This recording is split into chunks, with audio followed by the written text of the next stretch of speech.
Book 1. Canto 75. The Parle. Heroic Rama, men proclaim the marvels of thy matchless fame, and I from loud-voiced rumor know the exploit of the broken bow, yeah, bent and broken, mighty chief, a feat most wondrous, past belief.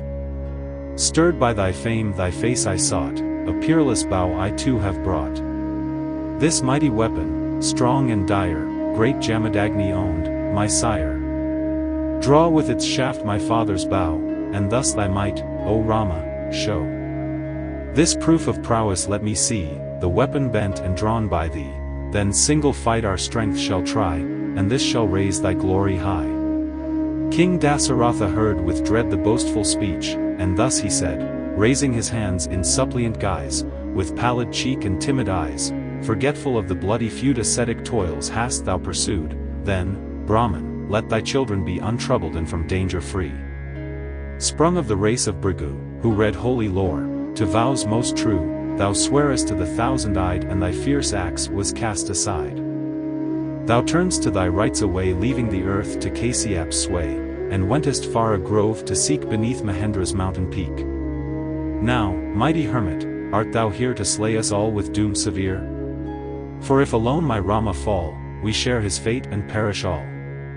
As thus the aged sire complained the mighty chief no answer deigned. To Rama only thus he cried, two bows, the heavenly artist's pride, celestial, peerless, vast, and strong, by all the worlds were honored long. One to the three-eyed god was given, by glory to the conflict driven, thus armed fierce Tripura he slew, and then by thee 'twas burst in two.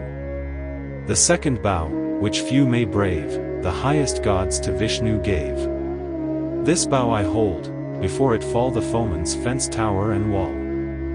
Then prayed the gods the sire most high by some unerring proof to try were praise for might Lord Vishnu's due, or his whose neck is stained with blue. The mighty sire their wishes knew, and he whose lips are ever true caused the two gods to meet as foes. Then fierce the rage of battle rose, bristled in dread each starting hair as Shiva strove with Vishnu there. But Vishnu raised his voice amain, and Shiva's bowstring twanged in vain, its master of the three bright eyes stood fixed in fury and surprise. Then all the dwellers in the sky, minstrel, and saint, and god drew nigh, and prayed them that the strife might cease, and the great rivals met in peace. 'Twas seen how Shiva's bow has failed unnerved, when Vishnu's might assailed, and gods and heavenly sages thence to Vishnu gave preeminence. Then glorious Shiva in his rage gave it to Devarat the sage who ruled Videha's fertile land, to pass it down from hand to hand. But this my bow, whose shaft smite down the foeman's fence tower and town, to great Richika Vishnu lent to be a pledge and ornament, then Jamadagni, Brahman dread, my sire, the bow inherited. But Arjun stooped to treachery vile and slew my noble sire by guile, whose penance awful strength had gained, whose hand the God-given bow retained. I heard indignant how he fell by mournful fate, too sad to tell. My vengeful fury since that time scourges all warriors for the crime. As generations spring to life I wore them down in endless strife. All earth I brought beneath my sway, and gave it for his meed and pay to holy Kasyap, when of yore the rites performed by him were o'er. Then to Mahendra's hill I turned strong in the strength that penance earned, and toiled upon his lofty head by gods immortal visited.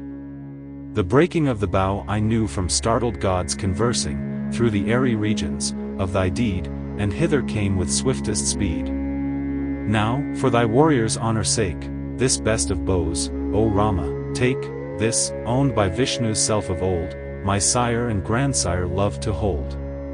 Drawn to its head upon the string, one town-destroying arrow bring. If this thou can, O hero, I in single fight thy strength will try.